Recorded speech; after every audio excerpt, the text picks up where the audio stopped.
And thank you, Amanda. Thank you, everyone at the Cogut, for organizing this event this evening. So in northern New Jersey, at around the time of the Civil War, there's a family business known as the Campbell Factory. The Campbell brothers were a fourth generation descendants of settlers, Scottish settlers in Bergen County, New Jersey. And in the 19th century, the Campbell's business was booming. They decided to invest and build a new structure, a two-story factory alongside the Pascack Brook.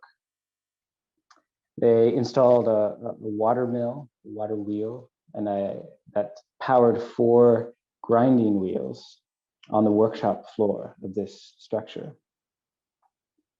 Now, the building itself was not out of place in the surrounding agrarian settler landscape of New Jersey.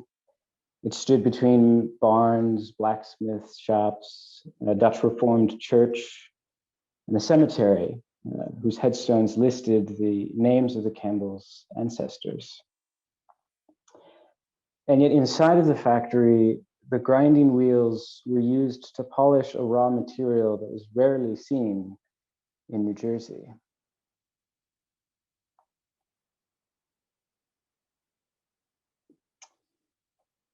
Caribbean conch shell. The Campbells and the workers that they hired were manufacturing indigenous shell beads.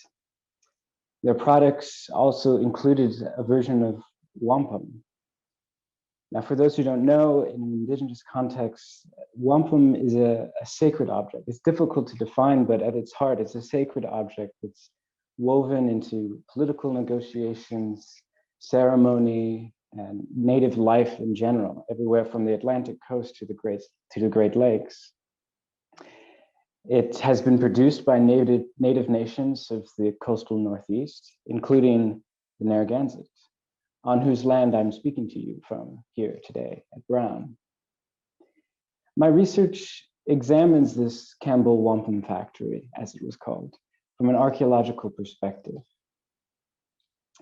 That is, what can we learn by studying the bits of conch shell that littered the factory floor, later to be excavated by archaeologists in the 20th century? How is this an assemblage of both settler colonialism and industrial capitalism simultaneously? Are there more connections between these two ideas than has been previously thought about?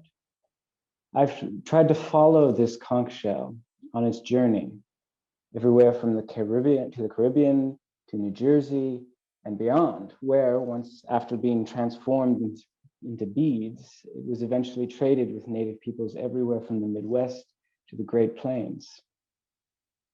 But in circulating through settler economies and acts of state formation, I find that this conch features in various assemblages of appropriation, whether appropriating people and things and commodities from the environment, or appropriating land as private property from indigenous peoples through treaty negotiations that wampum featured in.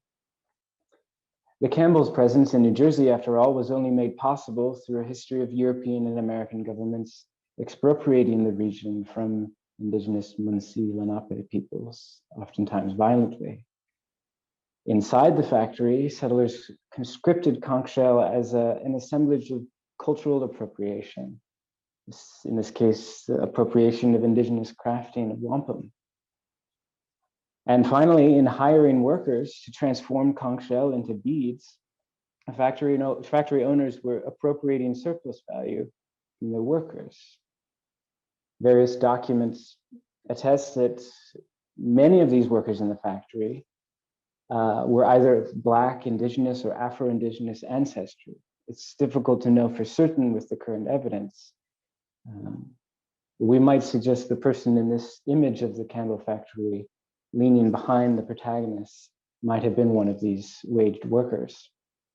Either way, archaeological analysis, that is, in my case, counting and weighing the bits of shell that have been left behind, it tells us that these workers were likely exposed to significant calcium carbonate inhalation It is the raw material of shell dust in this enclosed space.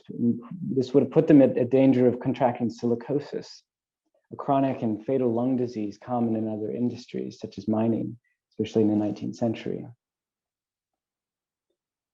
So it's through this work that my research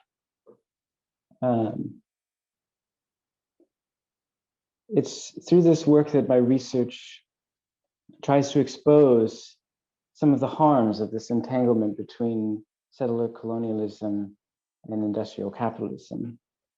In part, that we might ultimately think about other ways of being in the world, beyond extraction, beyond appropriation.